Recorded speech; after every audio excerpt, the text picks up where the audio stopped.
Coming up on this episode of The Social Hour, Facebook turns 10, and we're going to do a little looking back. Plus, Pinterest says you can't pay other people to pin things for you, and what's up with this secret app? And is it going to make us all monsters? All that and more next. Netcasts you love. From people you trust. This is Twit. Bandwidth for the Social Hour is brought to you by Cashfly at CACHEFLY.com. This is The Social Hour with Sarah Lane and Amber MacArthur, episode 148, recorded Thursday, February 6th, 2014.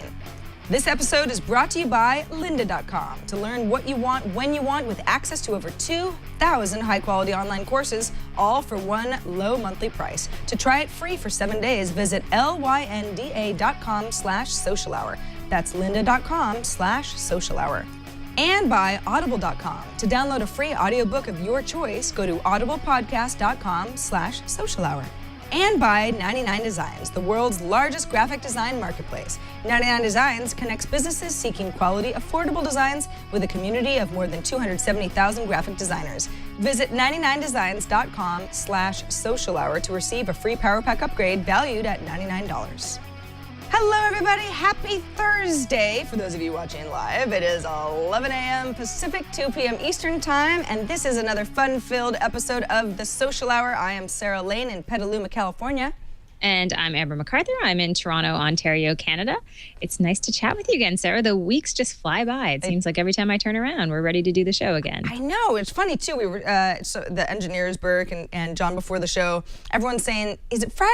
No, it used to be Friday for the Social Hour, but it's Thursday, which is a great day to talk social, but it can screw with you when you think, ooh, Friday. No. I know. Not Friday yet.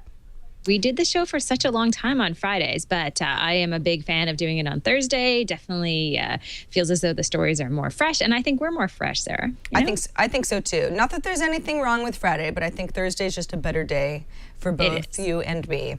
Well, let's get right into some of our top stories of the week. Anybody who's been on Facebook in the last, 72 hours is very familiar with Facebook's look back videos, which is a video that Facebook will put together for you to help you celebrate. Well, it's Facebook's 10th anniversary. Many of us haven't actually been active on Facebook for 10 years because, of course, it started as a college network. I don't think I joined Facebook until 2007, perhaps even 2008, Amber. I don't know about you. I want to say 2006 or 2007, somewhere in that time frame. I do have my look back video, of course. I could just check that to see when I actually joined, but yeah, I think it was around that time frame. It's kind of cool. I guess the thing that's okay. I have a couple issues with this, Amber, and I'm just gonna get right out there and say them. The first one is that it's really only interesting to you. Everybody that I know, well. Okay, let's say 50% of the people that are in my newsfeed have all posted their look back videos, and I think it's nostalgia for the person whose video it is, but not really anybody else. I mean, maybe if I showed up in a lot of your look back video, Amber, I might be like, oh, cool. That was, some of Amber's biggest moments or moments with me. But for the most part, I find it's kind of turned into like a spammy thing. Everyone's saying, oh, check out my look back video. And it's like, nah, I already looked at my own. I don't really care what yours looks like. Yeah, I think it's one of those things where we're over it now, Sarah. Maybe. It feels like 24 hours of this, and this is all that you see in your news feed. It seems to be somewhat overdone. However, I do know there are people out there who absolutely love this. I particularly think of some parents who I know on Facebook who think it's just neat that they can see all of these pictures so well. I think for those of us who are familiar with services like Animoto, which I would argue do an even better job of compiling photos together and setting them to music, it just seems to me like I wasn't overly impressed with this. I mean, it's a 1-minute video, but there's lots of software out there that will let you do this. So I don't know. But obviously they made a dent as far as people having conversations around this because just like you said, 50% of people I know as well are using this a lot. Yeah, it's very cute. I do understand, and as you mentioned, there are other services that do stuff like this.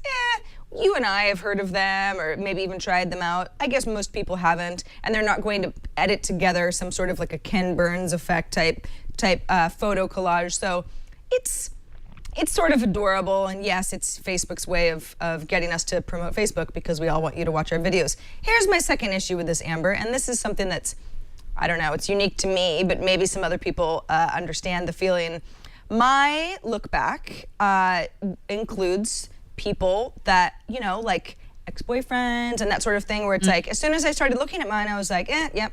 This is why I can't use a lot of other social services like Time Hop, which is designed to like remind you what you were doing on social media a year ago or 2 years ago. That's, or, you know, or even Path, really, for that matter. That's one of those things, it's like, that's where Facebook isn't in the wrong. You know, there might be a picture that I took with somebody and it got a lot of comments, and that's one of the highlights of my time on Facebook. But it's an issue with social media in general because you get connected to people where in real life, sometimes our connections change or don't last. Yeah, you're exactly right, which is, I think, is one of the reasons that Facebook just recently announced, and they had this on TechCrunch, that Facebook is going to allow you to edit your look back videos pretty soon. They don't have details as far as the specific date, but it seems like a lot of people either loved their look back videos or they hated them. So Facebook is rolling out that feature where you can go in and you can edit them. So I think there are a lot of people who will appreciate this because, you know, like you said, a lot has changed for a lot of people since they first signed up on Facebook. You don't necessarily want all of that in your look back video. So you can check out the support page on Facebook, and they talk about having that feature and rolling it out fairly soon. So speaking of look back videos, I did see a report, and we've got it here in our rundown, that there was a situation where a father whose son had passed away really wanted to see his son's look back video, and of course, because of, you know, privacy issues, Facebook was not responding to his request because this wasn't actually his account. But it sounds like they've changed their tune. Yeah, they have changed their tune, and the dad created a video to try to get Facebook to pay some attention to this. The video eventually went viral, got about 700,000 views.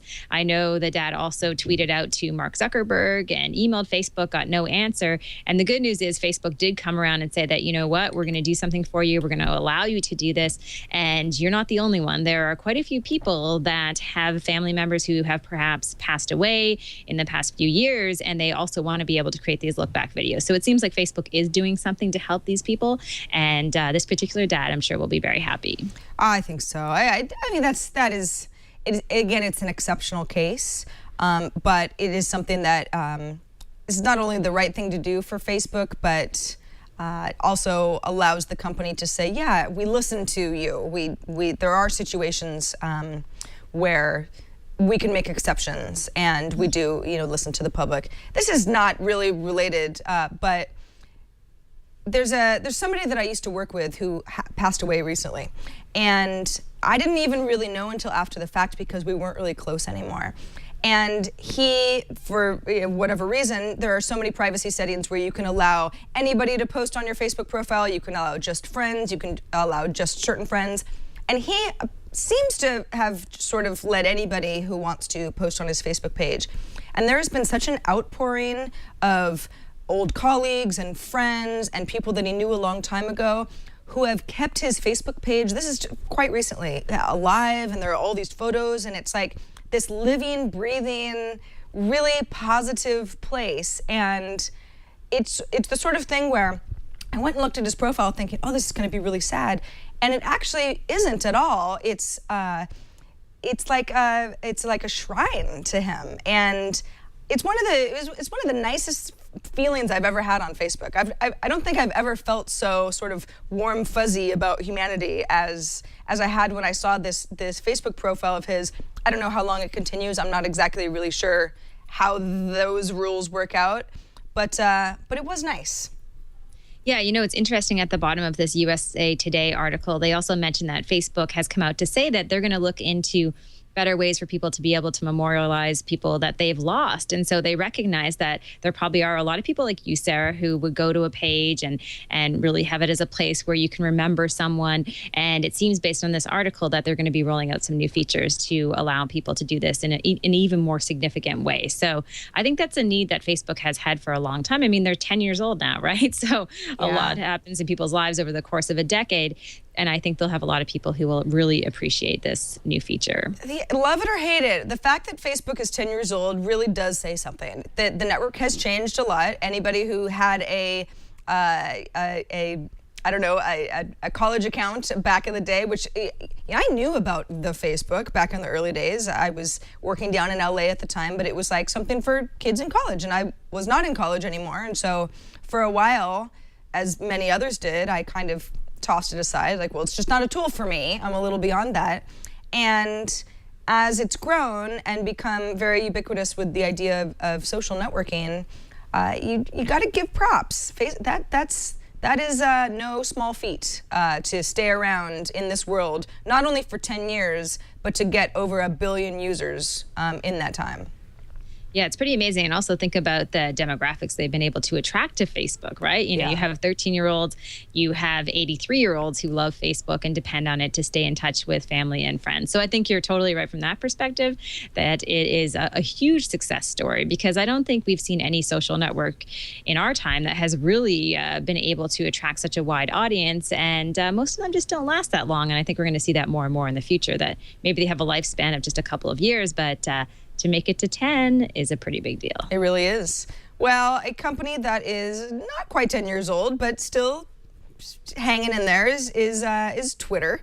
And apparently there was a debate about, how do I phrase this? About science versus faith that ended up sparking quite a debate on Twitter.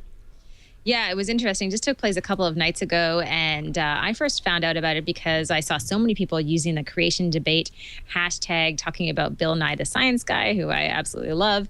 And it was fun to dive into the conversation that people were having in this debate. But I think even more interesting, Sarah, was the fact that when I was watching this and I was watching the conversation unfold on Twitter, I really started to think, you know what?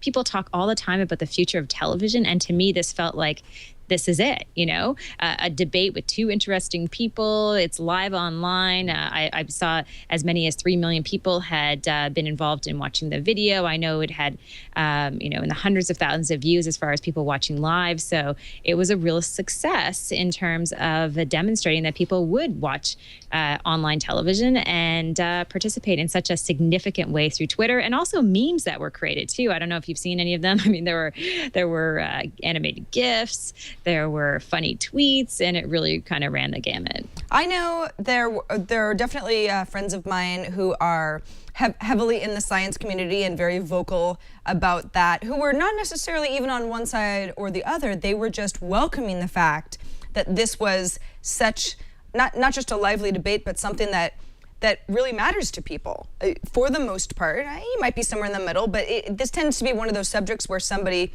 feels extremely strongly one way or the other.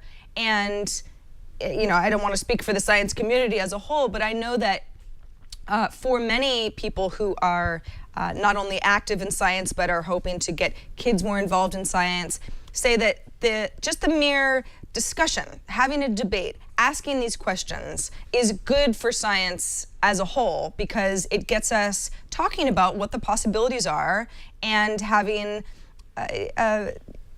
not just opinions, but being able to critically back up those opinions. Mm-hmm. Yeah, I mean, it's not as though it was a short debate. It was a 2.5-hour debate that ran live on YouTube. So pretty significant length as far as getting people to really tune in and want to be able to watch for that long. So a big success. And I think we're going to see a lot more of this in 2014, with YouTube really being the place where people want to do live television like this and have conversations or content that isn't going to be able to easily exist in traditional television, because I'm not sure that they would have been able to capture even that many viewers if they were on some type of network television station. Well, speaking of Twitter, but not just Twitter, places that make people celebrities with likes or followers or views. All of that stuff ends up being a possibly business where you could game the system. And there's an article that you found, Amber, at bizjournals.com that lays out a little bit more information about how selling likes or followers or really social media clicks is actually a big business. It is a big business. Based on this article, there's one stat that they talk about in the middle of the article saying that according to a pair of researchers and bloggers in Italy, fake Twitter followers can bring in more than $40 million a year. Fake Facebook likes can bring in more than $200 million a year. I knew that this was big business, but I didn't think it was this big. And we've talked about buying Twitter followers before. I think more and more people are aware that there are organizations and individuals who are buying fake Facebook likes. The same thing is happening with YouTube in terms of buying views, and YouTube just this week announced that they're trying to clamp down on that as well. So it's an ongoing problem that many of these big networks have, is people are trying to game the system on a regular basis. And as much as the networks try to control it, many times there are people in the technology space who just get savvy and savvier and figure out a way to continue to game. And obviously with numbers like this, it is a huge problem, but there's also a big demand for being able to buy your way into this world. Yeah, and it's interesting, even though we know, I know for a fact that, let's just say on Twitter, there's some sort of a subset of those followers that aren't real or don't provide any value to me or anything like that. At the same time, we're conditioned to believe that more is better. And I will admit, sometimes I'll look at someone's profile sort of like, is this guy somebody worth paying attention to? You know, he wants to maybe engage in conversation with me.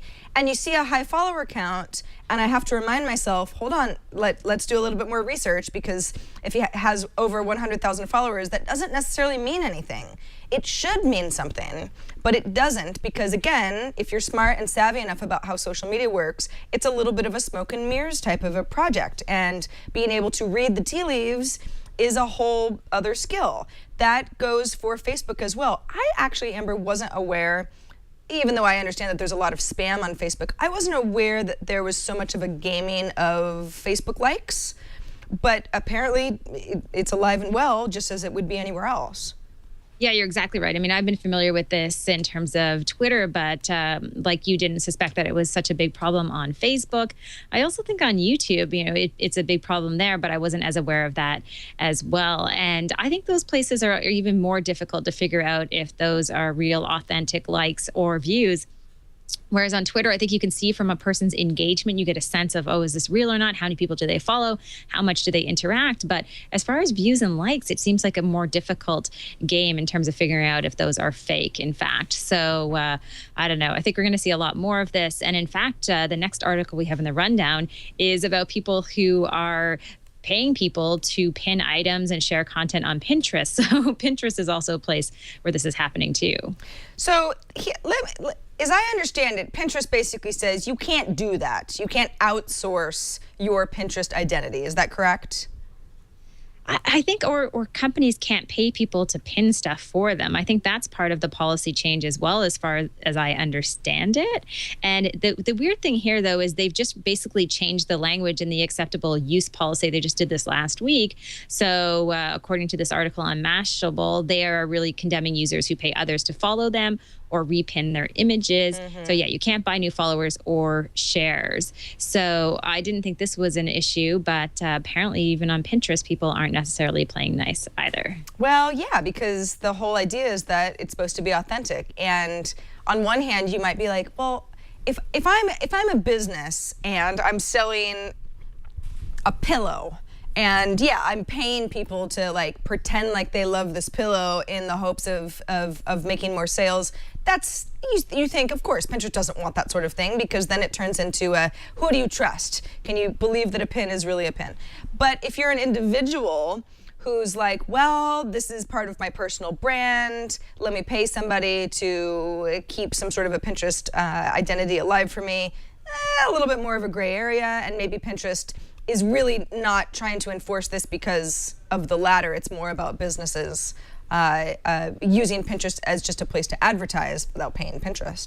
And so I can see where that's going, but in general, how do you enforce it?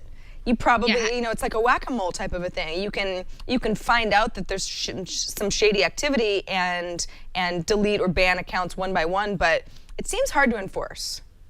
No, I think it must be really hard to enforce. But the interesting thing, too, is that the language in Pinterest is particularly interesting because what they say is that they won't allow a brand to pay an individual to pin an item. However, a brand can pay an individual to create a board on its behalf, and then the user could receive commission. So at the bottom of the Mashable article, they go into more details around when you can get paid for sharing and posting on Pinterest. So it seems like there are different rules depending on what you want to do. So it gets a little bit tricky. I'm sure it's confusing a lot of Pinterest users right now. And really, Pinterest and YouTube and Twitter, and one of the bigger questions is, okay, well, it obviously is in the company's best interest, all of these companies, to get rid of all the junk, all the bloat, all the spam, all of the nefarious money under the table type of stuff, and have a clean experience as possible.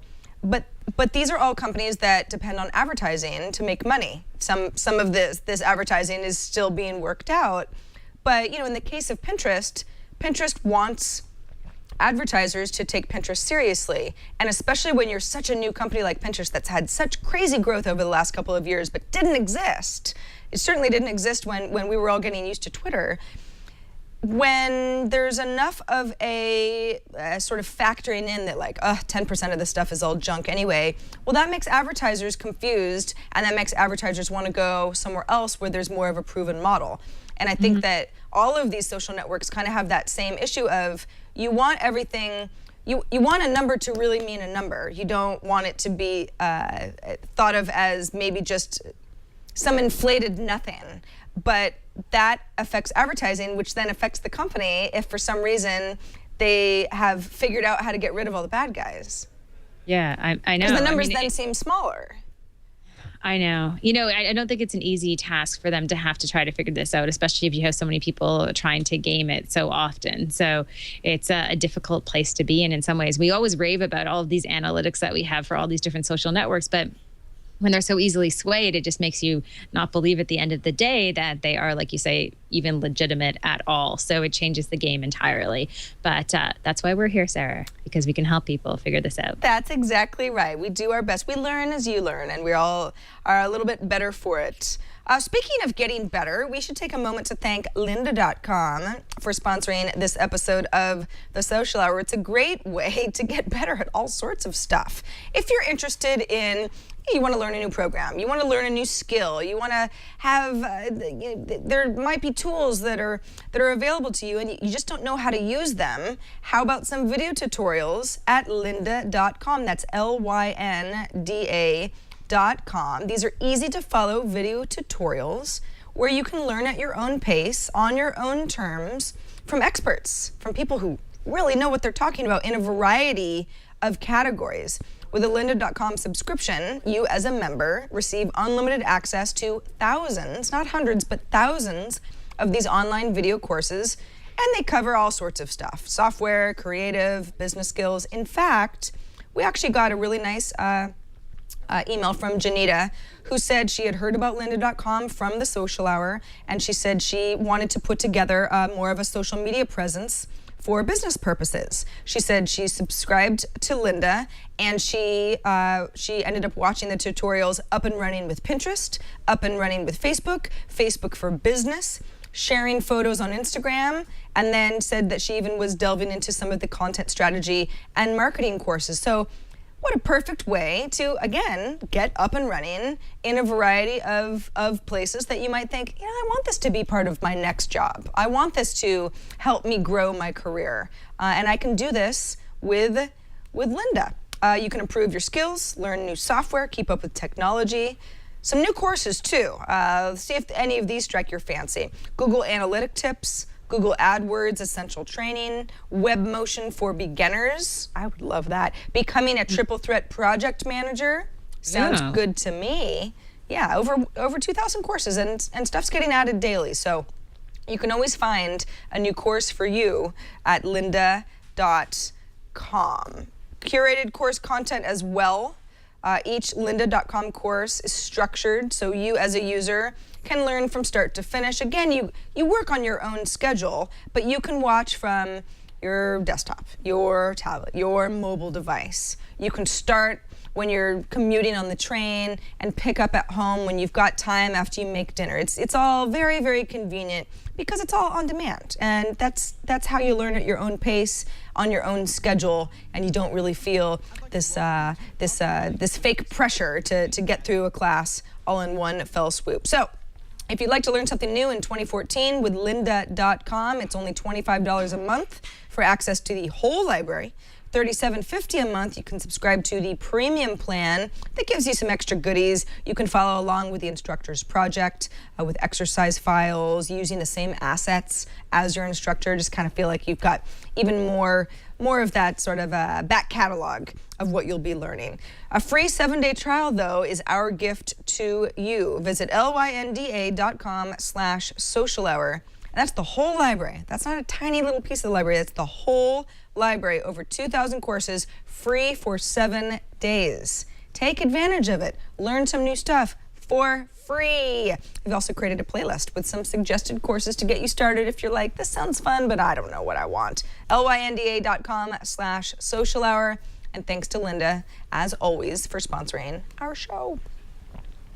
All right, Amber, we've got an app of the week, and I feel like I'm an app queen, but I've never heard of this. Okay, this is a pretty new app, and one of the reasons I thought it would be a good fit is that Valentine's Day is coming up, and I'm sure there are a lot of listeners and viewers who need to send flowers on Valentine's Day. The app is called ProFlowers, and it's available for the iPhone. There was just a review on TechCrunch, and it talked about how well designed the app is. There are other apps, Sarah, as you probably know, to allow you to order flowers, but they're a little clunky, and the design isn't that great. This is a really beautiful app. It makes it super simple. You can store all your information and then get flowers that can be delivered up to the next, or as early as the next day. So really handy if you have someone to buy for next Friday. It's a little bit of a hint, Sarah, and you want to give it a try out. It looks pretty cool. Well, I can't say that Valentine's Day is my favorite holiday, but I do think that this is adorable. Yeah, I mean, simple gifting app. It's the thought that counts, right? So make it as convenient on yourself or your loved one as possible. And yes, that sort of like little hint aspect of it is probably a good thing to avoid some tears later on February 14th. Yeah, exactly. And you know what? It doesn't have to just be about Valentine's Day. All year round, I'm sure there are people who you could send flowers to or plants. So it's just handy to have this on your phone. I recently sent flowers, I think it was at Christmas time, to my grandmother.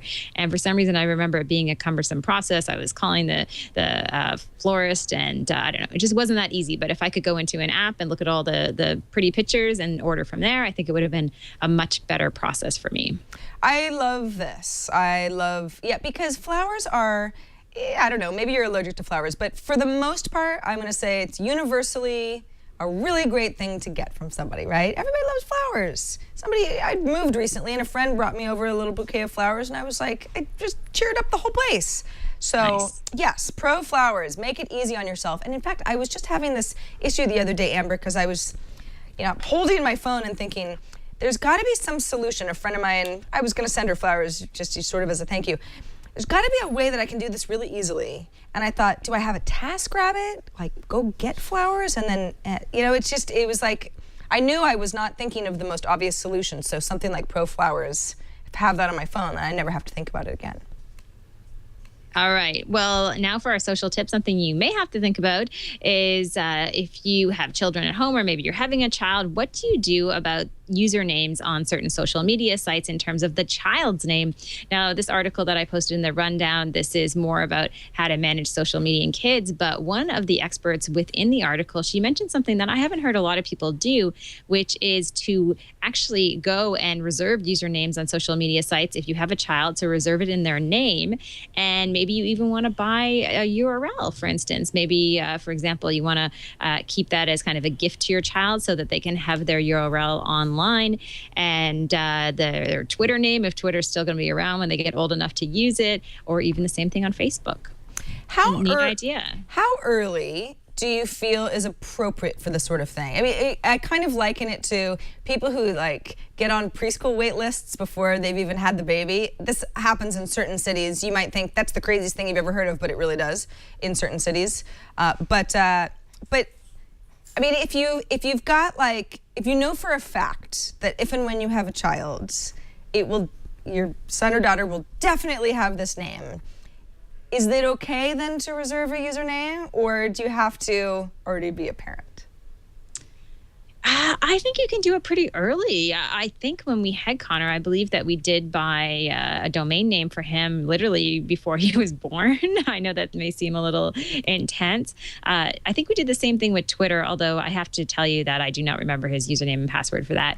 But it was just this idea of allowing them to kind of protect their image online and make sure that they had that space whenever they wanted to use it. Obviously, with Facebook, I mean, they have to be 13 to use Facebook officially. Mm-hmm. But I could see perhaps maybe Facebook will be around for another decade, and it may be something where your child wants to have their name. It's an interesting way to think about the reputation online of a child and how much responsibility do you have to make sure that you protect that reputation. So I don't know if it's for everyone, but I have a feeling there are listeners of the show who may think, not a bad idea.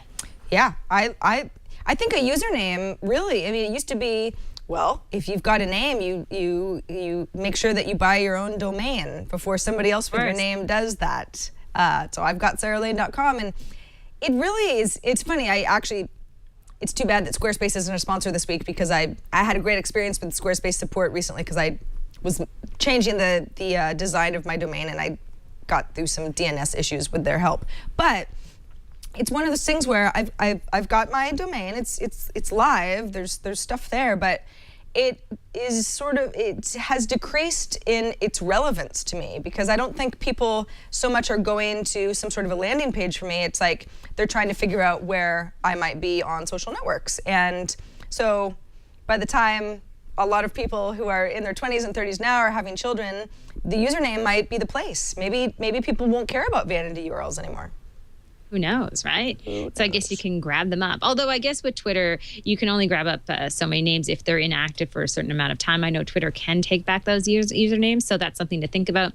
I think the individual in the article that I found, they were actually posting on their child's behalf. You know, I don't think pretending to be their child, but posting stuff that may be of interest to family members, and then said they would pass on the account when their child was the right age. So hopefully they weren't posting anything embarrassing, because that would be even more horrific. I do have some friends who, it's sort of a tongue-in-cheek type of a thing, but they've obviously got children who aren't old enough to know how to type or really even talk, and they have active Twitter accounts, and it's like, I don't think anybody's confused as to what's going on, but you figure, yeah, well, now they've got the name, and at some point, my friend's daughter, who's 2, you know, maybe when she's of age, she can decide to delete all the stuff that mom and dad did, or maybe explain to all the people out there that now it's really her. And it's always a little odd when there's a Twitter account. I know that a lot of companies do this, and it's acceptable practice to have more than one manager of a social media account for a business or a brand.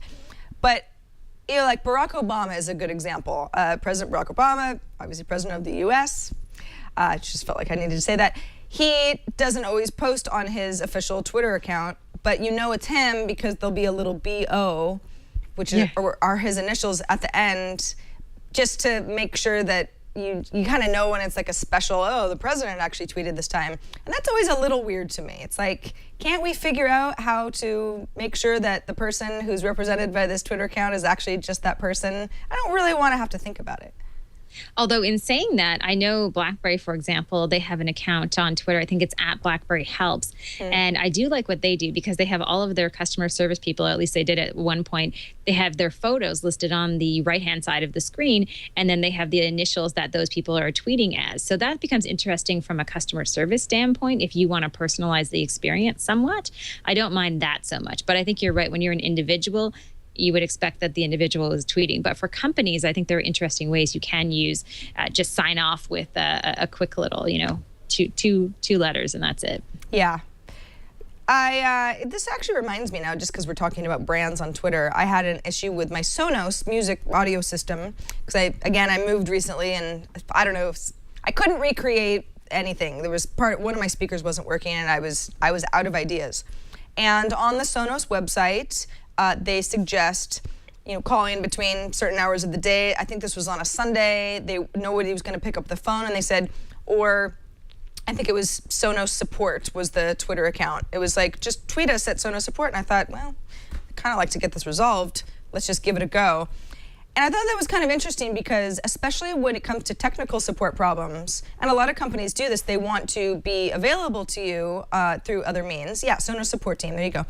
And I thought, all right, well, I'll do my best to try to explain my issue, but it's a lot more than 140 characters. So it was one of these things where it's like, I appreciate the fact that they are available to me, and they did tweet back to me and they were trying to help. But I ended up actually having to get somebody on the phone later because my problem was, it wasn't going to be easily resolved with back and forth tweets. And I didn't really want to follow Sonos Support to take it to DM because I didn't really feel the need to follow the account. So it's sort of a weird thing where companies are trying to figure out how to be present and helpful to their customers on specifically a network like Twitter, but really social media in general.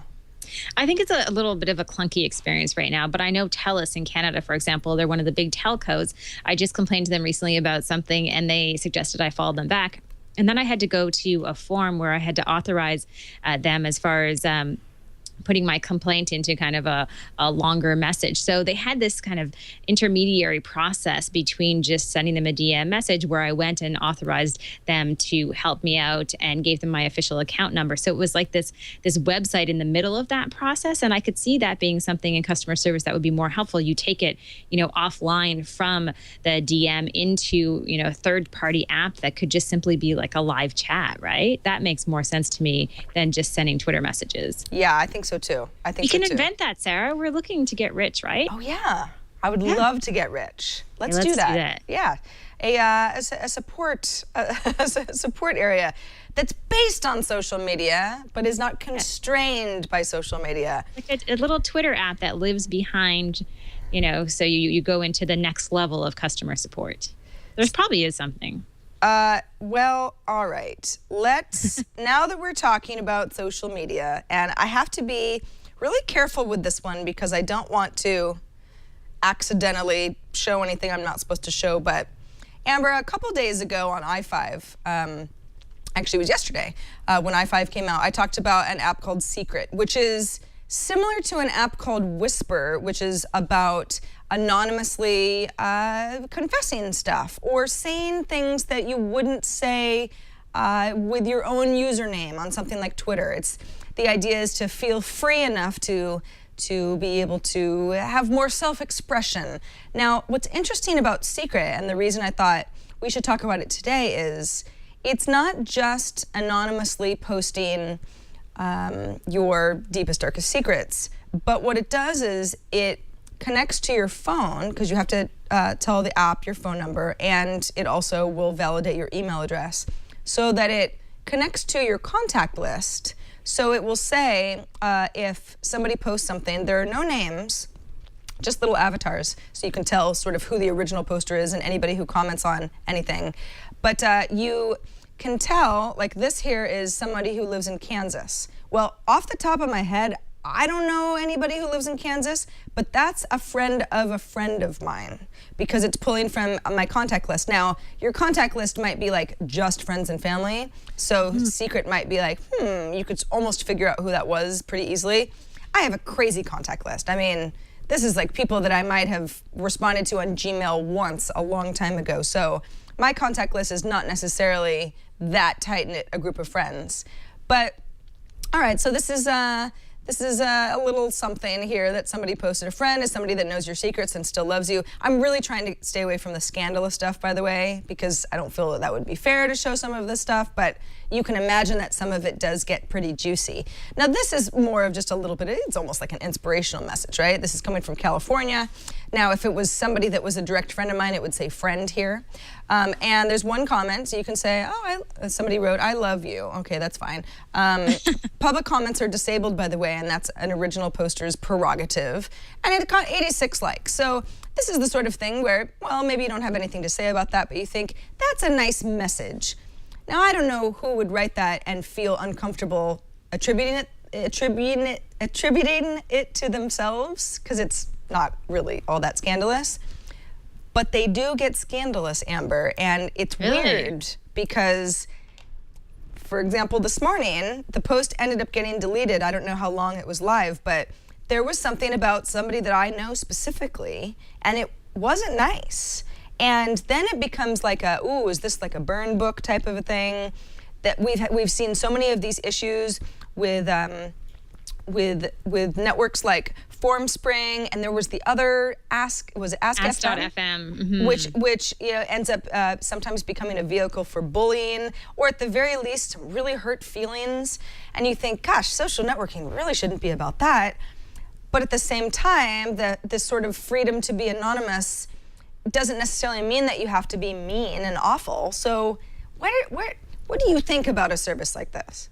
If the audio listeners could see my face, I have sort of contorted my mouth because I think I don't know, it just seems like it would be ripe for any type of bullying, not just with kids, but with adults. And I also think, wow, there are so many places online that you can go to already post anonymously. Do we really need an app? And I'm not sure really, Sarah, if I would use that. But are you kind of drawn into the messages because you know that it's someone in your network? Is that what you're saying is the appealing part? It's not that is really exactly that anonymous. There was, I had actually just sort of, I was sort of tinkering in there just to see. I posted something yesterday that it was enough about me that I knew if a couple of my friends were paying attention, they'd be like, that was you, right? That you're the one who said the thing about eating Indian food late at night. And sure enough, within just a few minutes, one of my friends pinged me and said, did you write that? And I said, yeah, I did. I just wanted to see if you were going to say anything about it, and you did. It's it's not really meant to be, hey, let me say something because I really want you to figure out who I am. But people are clearly using it that way. It's weird. It's like it's an animal that I suspect that this whole thing will not end well because there's going to be some bad incident and it's going to sour the experience for everybody, and they're going to think of it as a place to say terrible things about folks. Now, this isn't necessarily some sort of slander against anybody, but this one says, this is from a friend, I work at Tumblr and we're about to be acquired. Well, that's silly. I mean, Yahoo bought Tumblr, so I don't know if that's supposed to be a joke. I don't know if that's supposed to be, this is obviously supposed to be a joke, but that sort of thing, you start seeing these like weird little tips. And again, this is probably just because a lot of the company I keep works in the tech journalism industry, so those sorts of anonymous tips would be kind of juicy, but you have no way of knowing who's saying anything, if there's any fact behind it. I think for like personal reflection, that's one thing, but to further some sort of a baseless rumor, there's a lot of potential for that, and that doesn't help anybody either. I can just think of what Steve Jobs might have thought of an app like this, considering it's running on the iPhone and they're very secretive about the way that they do business sometimes. It seems ripe for individuals and companies to reveal secrets from their companies as well. So I think you're right. It seems like there could be a lot of scandal involved in this app, Sarah. Yeah, very much so. And in fact, I will say it's very addictive. There's something very compelling about it because, again, there's that air of, ooh, wait, do I know who just posted that? That seems like an opinion of somebody that I know. But anonymity, and there are people who talk about the fact that there really should be no anonymity in comments. It makes conversations derail. It makes people say terrible things. It contributes to the idea of bullying. That something like this is just a bad idea all around. I don't think it's a badly executed app. I think it's pretty fun. But again, at the end of the day, you kind of have to say, what kind of person do I want to be on social media? Am I really contributing anything when I'm getting excited about like rumors and discussions about personal attacks against people or even companies? Yeah, it's not pretty. I know, it's not pretty. Well, you know what is pretty? The idea that you can read books without actually having to strain your eyes, or while you're commuting, or while you're doing something else, with audible.com. Yes, Audible is an often sponsor of the Social Hour, and we love Audible because all we have to do, really, I mean, it does our work for us. We just have to explain how fun the service is. Audible.com is the leading provider by a long shot of audiobooks. It has over 150,000, yes, you heard that right, downloadable titles, all types of books. We got literature and fiction and nonfiction.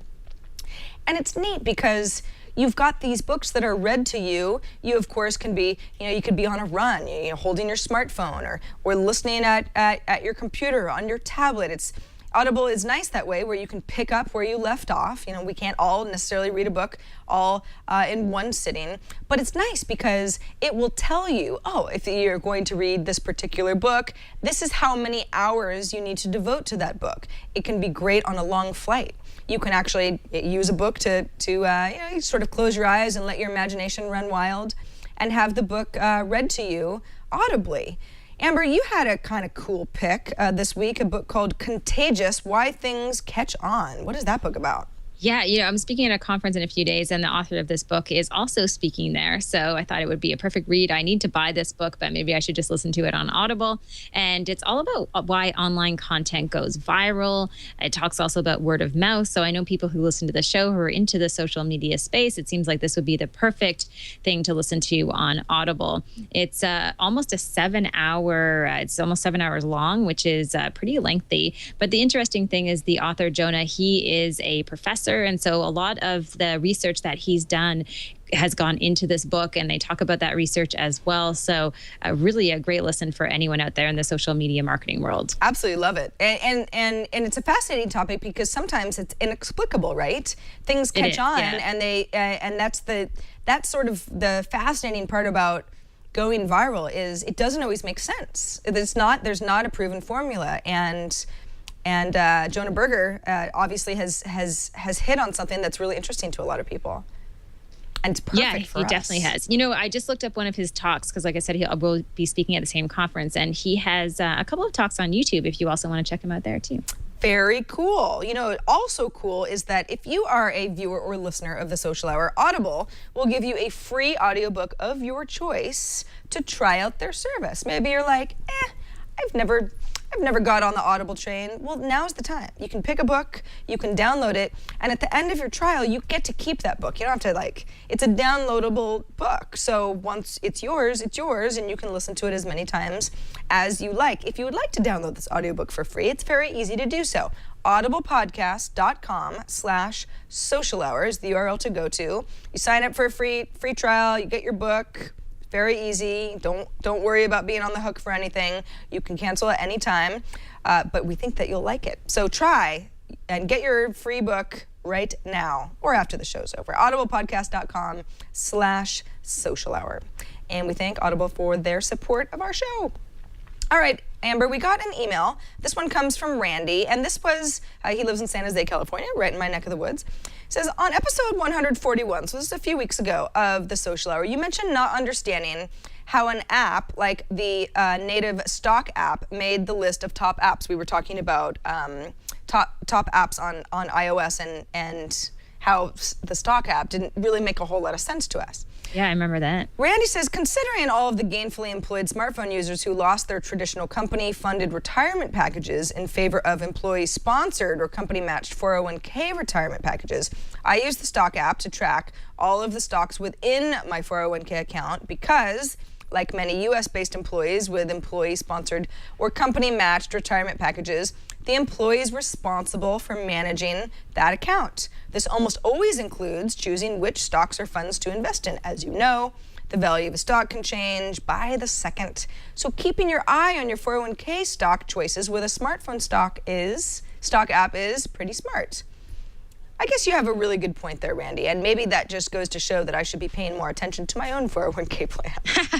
No, that's a really good point, and that makes a lot of sense to me. That could exactly explain why some of the stock apps have risen so high and are in fact so popular. So thank you so much for that, Randy. Absolutely. We also got a tweet. This one comes from the Gadget Priest. That is his Twitter handle, or her. I'm not gonna jump to any conclusions here. And Gadget Priest points us to an article that comes from SB Nation, and this has a lot to do with the controversy that's coming out from journalists who are currently at Sochi, where the Russian Winter Olympics are about to take place. I believe opening ceremonies, well, they officially start on Friday, but since it's Russia, I think it actually starts, at least in my area, tonight, Thursday night. But the idea is that there is a very high level of security. There are not only athletes, but journalists who are covering the games, who, because of some unrest in that region in general, are understandably a little bit worried about their own safety and getting around.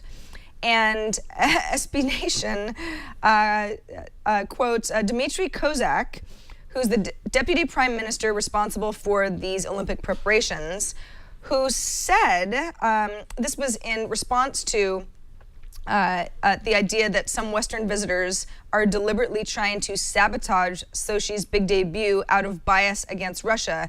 This is actually his reason for saying that he believes this is happening. Quote, "We have surveillance video from the hotels that show people turning on the shower, directing the nozzle out the wall, and then leaving the room for the whole day." Now, on the surface, you might say, well, yeah, you shouldn't do that because then your room's going to flood and then you're going to blame the hotel and you're going to say that Sochi's a bad experience. But wait a second. That means, is there surveillance video in people's hotel rooms? Oh, wow. That's not okay. Apparently, an aide pulled Mr. Kozak away before the reporter could follow up with some questions because that was a little bit of a, wait, hold on a second. What are you saying here? Now, again, this is just a lot of hype. There's a lot of hype about the Olympic Games. There always is, and the particular city or group of cities that end up getting the Olympic Games are under intense scrutiny for the entirety of the Olympics. It always has been that way. But Sochi is a special case for a variety of reasons. Russia's got some issues right now, but that's the sort of thing that you certainly don't want to say out loud. You definitely don't want to say that out loud. And, it's been interesting. I was going to put it in the rundown because I keep seeing pictures from journalists who are posting photos of their hotel rooms, things that they're eating, toilets. I mean, it almost seems to have become just an ongoing joke as far as their accommodations and the things that they're experiencing while they're over there. It seems worse than anywhere I've ever seen as far as the Olympics. So this type of comment, thinking that there is surveillance equipment in the hotel rooms where people are being monitored, is not going to help the situation at all. Tony Wang, actually, Tony Wang of Twit fame, while we were talking about this, just sent me a Twitter account that I was not familiar with, Sochi Problems, which has almost 87,000 followers on Twitter and apparently is keeping a record of all of the things going wrong with these Olympic Games. I guess some of those people are people living in bad conditions in hotels. I don't know if anyone's actually flooding their own hotel room, but I certainly hope that there is not a surveillance camera pointed at your shower while you're taking it, because that is just not cool. Not cool. Not cool at all. No, that's just, I don't know how to get around that one. So Amber, this article came in kind of right as we were starting the show, and I thought, well, let's talk about it because we haven't talked about clout in a long time, even though it's a company that was certainly built around the idea that if you have a lot of followers or you have a lot of influence or you get a lot of retweets or you've got a huge Facebook community, then you have more clout. Obviously, clout is a term, but the company clout with a K was something that was started, I don't know, we've been talking about this for a couple years now, but quickly became sort of this popularity contest, at least in a lot of people's eyes. And I know a lot of people shied away from the idea of getting a higher clout score because, again, there's all of the gaming of numbers that happens on social networks, and the fact that you have a high clout score as compared to someone else might not really mean anything. We haven't talked about clout on this show in months, but I really don't hear about clout ever, Amber. I don't know if you do. It sounds I don't like, really. yeah, it's kind of, yeah, it kind of didn't catch on. It sounds like Clout is wanting to spin off a little bit more into a service so the original concept was supposedly not about the score, but helping people to become more effective in social media. You are some sort of a leader in your field type of a thing. But it sounds like they are pivoting a bit to a new kind of Clout experience. There's a create section that acts like a news feed. You could even compare it to something like Feedly, which is an aggregate based on RSS.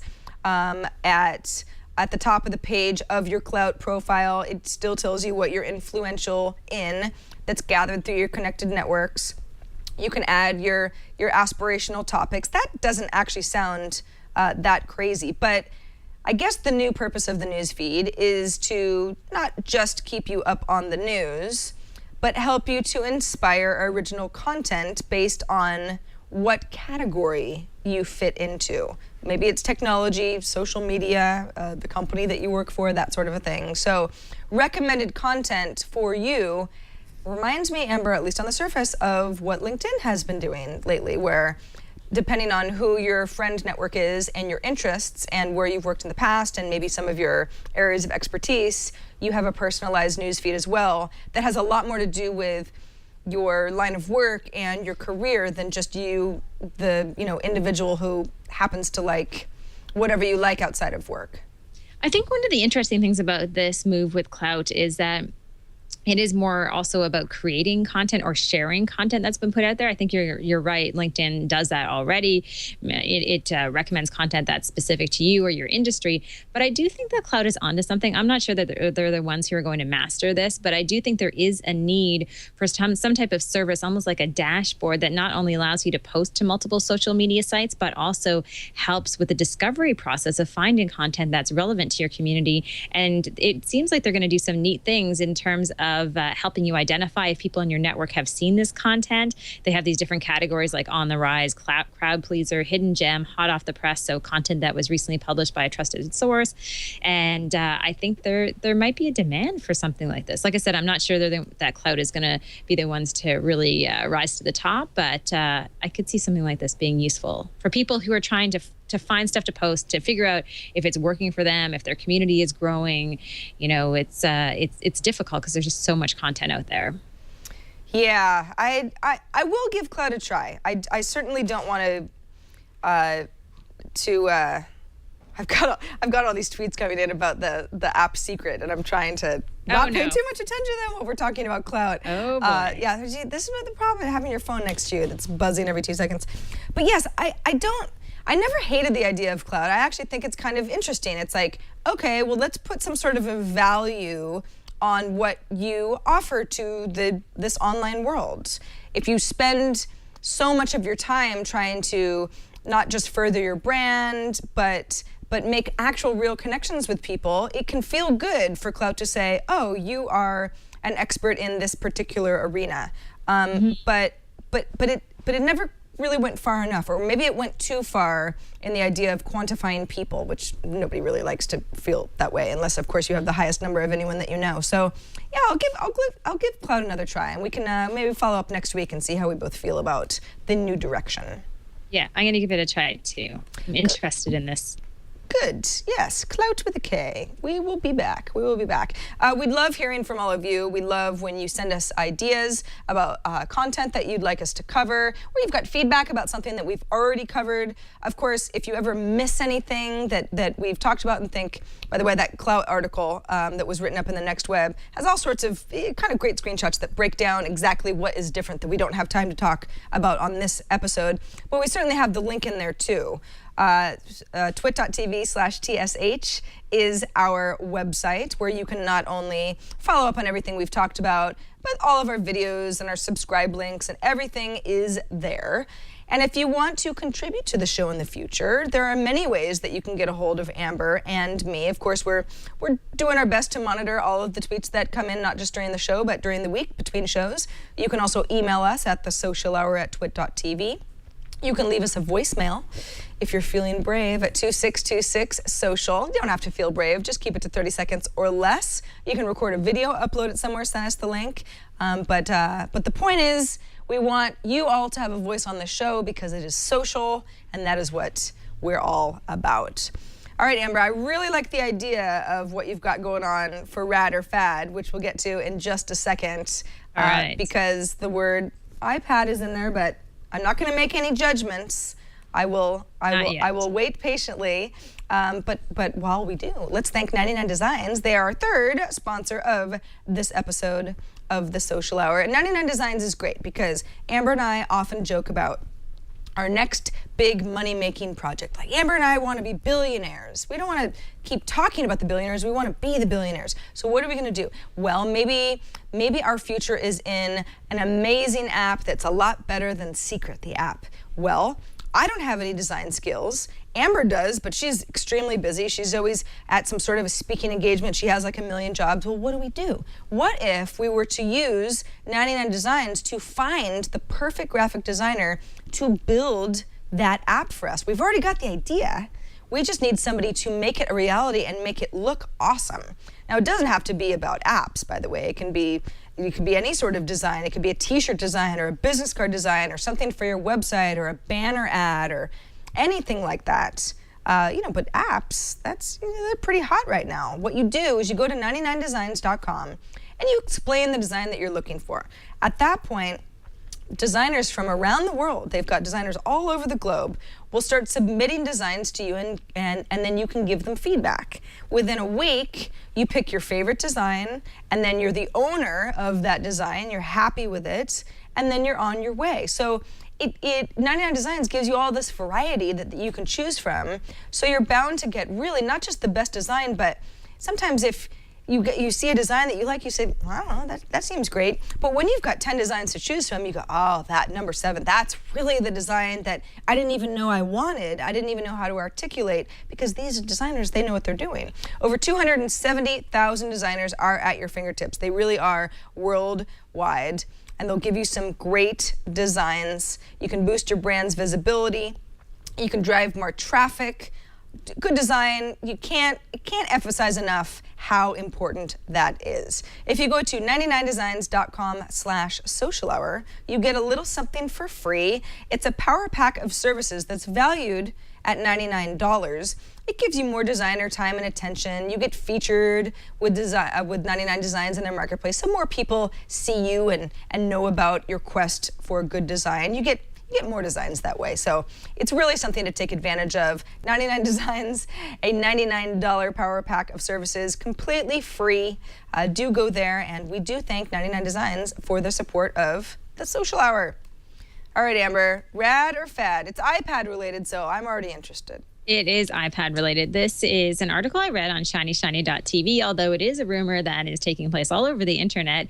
And it's a rumor about Apple coming out with a larger iPad, this time with a 12.9-inch screen. And the article kind of dives into why this would be interesting, talks about other competitors who do have tablets at this size. But I thought it would make for a very interesting topic on the Social Hour because I don't know. Is this a good thing? Is this rad or is this fad? I mean, giant tablets. Do we really want them or need them? So I've heard of this rumor as well, Amber, and I don't know how I feel about it. In fact, there are some schools of thought that the whole idea that the new iPad that's a full size, not the mini, but that the new full size iPad is called the iPad Air is sort of mirroring Apple's strategy with laptops. Like there's the MacBook Pro, there's the MacBook Air. Maybe there is some room for something like an iPad Pro that is, I don't know, has more storage and is faster and has a better processor, and I don't know how you can make the screen look much better than the Retina display, but the idea that it's bigger is where I feel like this just doesn't make a lot of sense to me. And maybe I'm not thinking outside the box enough, because I have already heard from people saying, well, for my line of work, we're holding iPads and we're maybe showing off presentations to prospective clients. You actually just want a bigger screen. But that doesn't seem like the sort of thing that Apple would put so much research and development into if it's just particular industries that get a lot out of this. If it was the educational sector, if schools were like, yes, we're not buying iPads because they're not big enough for students, that would be one thing, but I don't know that that's the case.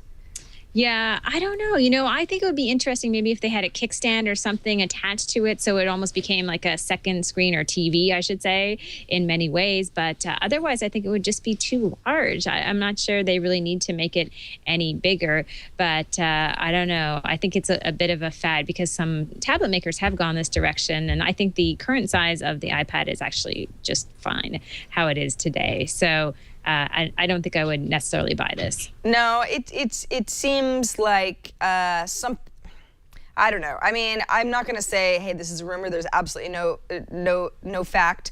The idea that Apple may come out with some sort of a pro version of the iPad, I don't think that's too outlandish. I'm just not sure that the size makes a whole lot of difference. We've got the regular iPad, and then we've got the iPad mini. But then again, there are obviously people who would remind us that the idea of phablets, which are basically large phones, but are somewhere between the size of a smartphone and a larger tablet, those have caught on. They're a great form factor with a lot of people. Not so much me, because it seems so in between, but I guess variety is the key, and Apple has so much competition now from other tablet makers and people that are eating into a market share that at one point was basically all Apple, that maybe they have to start thinking about just giving people variety. Yeah, I still think even with the iPad, the current size of the iPad, I still think they do need a stand that is built into it, Sarah. Mm-hmm. I find myself so often where I do love watching video content on the iPad, but I want to set it down. And I have Griffin loops and a bunch of different stands in the house, which sometimes I can and can find, sometimes I can't find them. But it seems to me the iPad is kind of an awkward physical size if you don't have some way to stand it up. So I would like to see that more than I would like to see the iPad being just a few inches larger. Yeah, I agree with you. I agree with you. By the way, somebody accused us recently of always agreeing with each other at the end of the show in Rad or Fad, and it's like, I want to remind him, Amber and I are not, it's not like an argumentative show. We both have the option to decide if we think something's rad or fad, but we just happen to, have great minds that think alike a lot of the time. So that's just going to happen. Not the anti-social hour. You can go listen to another show for that. But, also, to be honest, Sarah, I mean, we have very similar backgrounds, right? True. That's true. We're around the same age. I think there are just things that we agree on, even though we don't know each other really well. It seems like we are more alike than perhaps other people who host shows together. And I don't think that's a bad thing, especially as we're going to create something amazing together. That's right. I think it's a good thing because it's fun, and that's the whole point of being social and talking about social networks. It's like, if you're not having fun, I mean, we're not doing this for our health. Oh. Although I guess there is some health benefits to being social because it's a community. The iPad Pro, I don't know. I'm going to go ahead and say for the record, it's a fad, at least in the way that you described this as a larger iPad. Yeah, and I think we should just mention a tweet we just got from at Mac Interactive, who says the bigger iPad would perhaps be the Apple TV. And I think I mentioned that as well, but just wanted to throw that in there. And then people would probably think that was kind of rad, but I'm going to say also it's a bit of a fad. Yeah. Although next time, Sarah, I'm going to find something that we don't agree on. Ooh, all right. That's a good challenge. Or I'll just, whatever you say, I'll be like, wrong. That's the worst idea ever. Do you know there are people, and I'm sure our listeners have heard this before, but there are people who work on air, and I've been with people like this, who take a stance that's opposite of the person that they're with, even though they don't believe in it necessarily, but just to have that friction on TV. I can't tell you how many panels I've been on, even recently, where I'll say something and then someone else will say, okay, well, I'll take the opposite side. And that always seems to me to be such a terrible thing to do. I mean, if you're not authentic about that, I just, what's the point, right? Yeah. But there's demand for that in TV. So. You're right. And often somebody they'll get into it by saying, well, let me play devil's advocate for a second. And it's like, well, but do you want to? Is this actually something that you feel? Because there is that drama. It's like we're all used to, you get enough people together and two people are going to hate each other and then, they'll come out swinging. And that isn't, not everything has to be a debate. And it irks me when I feel like something's being set up to have a couple of people argue on a topic that maybe they don't really have opposing views on. But that's I mean, in many ways, that's how the media is kind of set up, to always put one person against another person. Look at the climate debate. They've turned science into a debate as well. But we won't go into that. But nonetheless, you know where I'm heading. Yeah, exactly. Well, we're heading to just over an hour on the social hour. So I guess this is a good time to wrap up the show. It was a wonderful show. Thanks to everybody for watching and listening. A reminder to those of you who would like to participate in the show live. We are now live on Thursdays, 11 a.m. Pacific, 2 p.m. Eastern Time. Amber is usually comfortably in her Toronto studio, but you never know where she's going to be next. Amber, do you have a big week coming up? I'm going to New Orleans for a day to speak at a conference, and then I will be back here again for the social hour, Sarah. So it's always nice for me when I don't have to do the social hour in an airport, in the backseat of a car, who knows where. So it's nice to be in a place where it's kind of stable. So I'll see everyone here next week for sure. I am looking forward to your stability next week as well. All right, everybody, thanks for being with us. We will see you back here next week. Until then, I will see you online. And I'm Sarah Lane. I'm Amber MacArthur, and we'll see you soon.